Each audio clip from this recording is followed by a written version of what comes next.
बिस्मिल्लाहिर्रहमानिर्रहीम। वेक्टर और टेंसेस के हवाले से जो लेक्चर कंटिन्यू है उसमें लाइन इंटीग्रल हमने कंटिन्यू किया हुआ है। लाइन इंटीग्रल से रिलेटेड ये हमारा लास्ट लेक्चर है अबाउट लाइन इंटीग्रल। तो लाइन इंटीग्रल के डिफरेंट वर्जन्स हमने इससे पहले डिस्कस किए।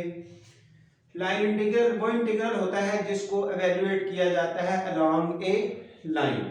तो इस हवाले से ये ऑप्शंस तीन तरह के आए। अगर कोई फाई स्केलर फंक्शन हो तो फाई डी आर, अगर ए वेक्टर फंक्शन हो तो ए डॉट डी आर और ए क्रॉस डी आर। इसका रिलेटेड एक लेक्चर, इसका रिलेटेड ये करंट लेक्चर और इसके रिलेटेड कोई 4-5 लेक्चर ऑलरेडी हो चुके। तो पहले मैं जरा ये डिस्कस कर दूं ए क्रॉस डी आर, उसके बाद ये कुछ डिटेल है इस सारे पिछले लेक्चर्स का मिक्सचर। हाँ जी, find A cross D R along the path y equal to x cube over 3 from 0 0 to 3 9। Any point कह दिया गया।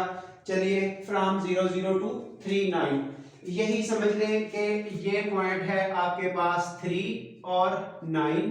इस तरह से ये पॉइंट हो जाएगा 3 और 0। तो x is equal to 3x cube over 3। ये आपके पास कर्व यही समझी जा सकती है। चलिए जी, आर हस्बे मामूल यहाँ पे जी के नहीं दिया गया क्योंकि प्लेन में काम कर रहे हैं। ए क्रॉस डी आर सॉल्व किया तो फर्स्ट आई जे के, यानी कि ये जस्ट क्रॉस प्रोडक्ट जैसे हल करते हैं हम दो वेक्टर्स का, ये उसी तरह से क्रॉस प्रोडक्ट है। आई जे के फर्स्ट वेक्टर के कंपोनेंट ये जो गिवन है वाई आई एक्स जे, ये ए वेक्टर की वैल्यू बताई हुई है। Y X 0 D X D Y ये इस डी आर वेक्टर के कंपोनेंट।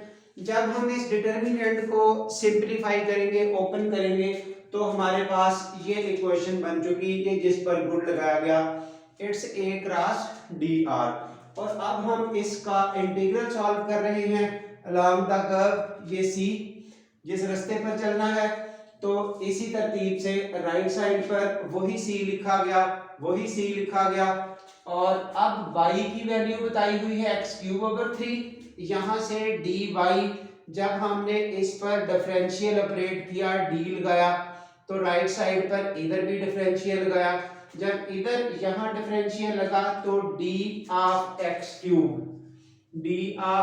क्यूब हो जाएगा 3x स्क्वायर dx।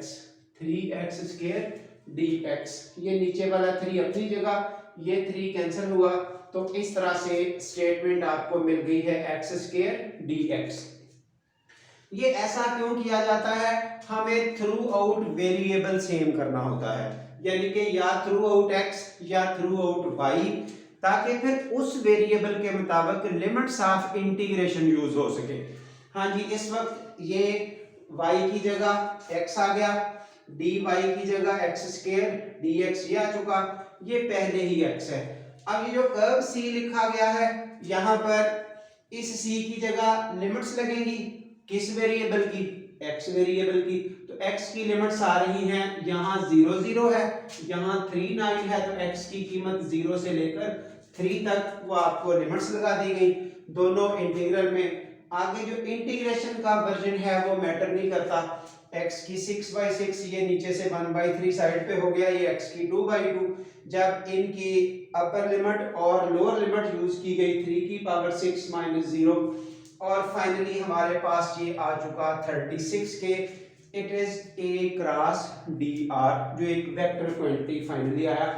अब इसका मसला हल हो गया, इसका मसला हल हो गया, इसका मसला हल हो गया। Line integral scalar point function का और वेक्टर पॉइंट फंक्शन का लाइन इंटीग्रल सॉल्व करने की हद तक हमें कोई प्रॉब्लम नहीं है। उसके बाद ये काम की चीजें हैं जो हमारे लिए एमसीक्यू में भी मसला बनाएंगी और हमारा नॉलेज भी यहां से परफेक्ट करेंगी। ये कौन सी चीजें हैं? ये देखिए, डिफरेंट रूट से हमने काम किया। यहां पर ये वाला क्वेश्चन तो सिर्फ ये एक रूट पर चल रहे थे, O से P तक जाने के लिए। जानबूझ के दो रूट और दिखाए। एक है डायरेक्ट O से P अलोंग दिस लाइन, ये है along this curve।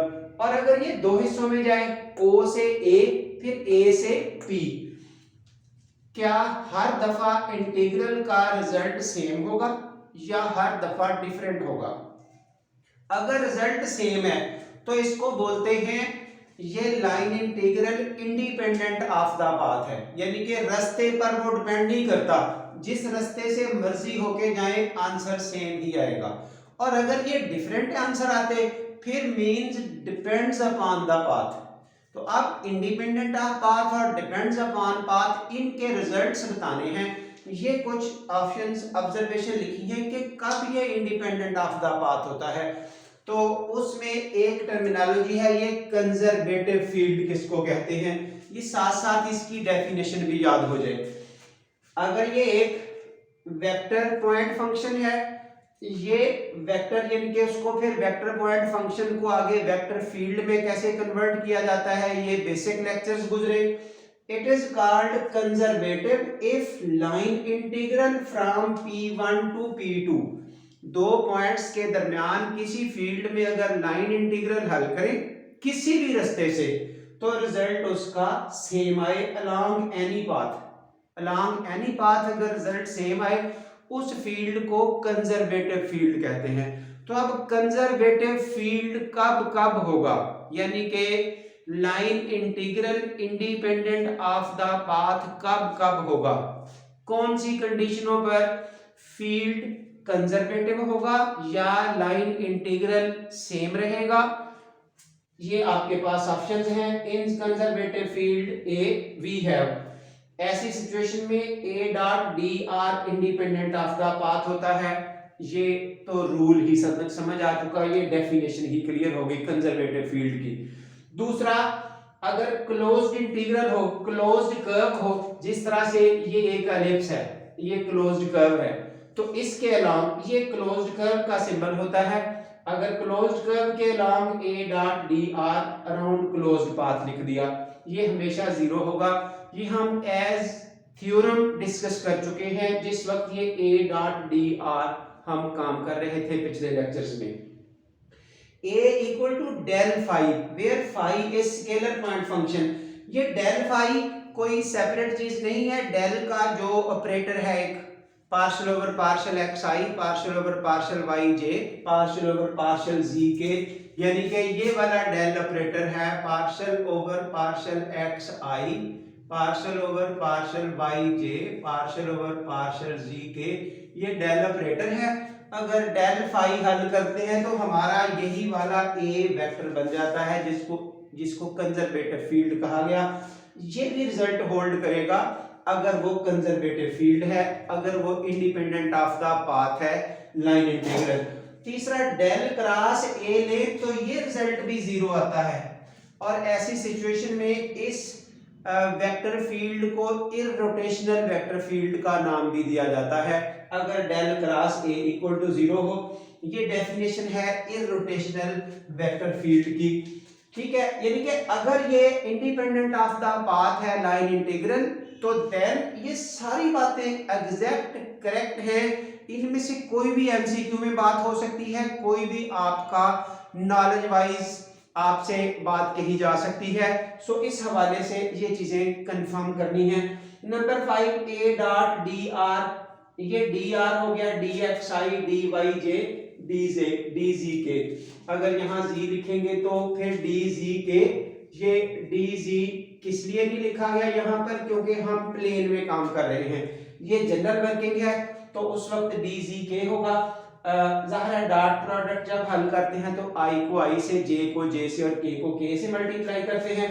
तो ए वेक्टर आपके पास ये है जिसके ये डिफरेंट कंपोनेंट्स हैं a1 a2 a3, और dx dy dz ये इस dr के कंपोनेंट है। तो डॉट प्रोडक्ट क्या होगा, ये वाला, इसको बोलते हैं, ये होगा उस वक्त एग्जैक्ट डिफरेंशियल। अब एग्जैक्ट डिफरेंशियल किस चीज का नाम है, ये एक अलग आर्टिकल है, अलग टॉपिक है, आगे पहुंच के हमारे सामने आ भी सकेगा। तो ये लाइन इंटीग्रल के हवाले से हमारा यहाँ तक का काम खत्म हुआ। आगे हम सरफेस इंटीग्रल की बात शुरू करेंगे। लाइन इंटीग्रल तक अगर किसी भी बच्चे का कोई प्रॉब्लम है तो जरूर डिस्कस करें, इंशाल्लाह हाजिर हैं इन चीज़ों को हैंडल करने के लिए। बाकी बच्चों से रिक्वेस्ट ये है कि इन चीज़ों को पढ़ें, समझें और डॉक्टर नवाज़िश अली शाह की बुक जो हमारे लिए कंसल्टेबल है उसके क्वेश्चंस जो जो हल करवाए जा रहे हैं उनको एक एक दफ़ा खुद से हल कर लें और इन चीज़ों को याद करने की कोशिश करें ड्यूरिंग दिस प्रोसेस। इंशाल्लाह हर तरह से आपको हेल्प मिलती जाएगी। Thank you very much.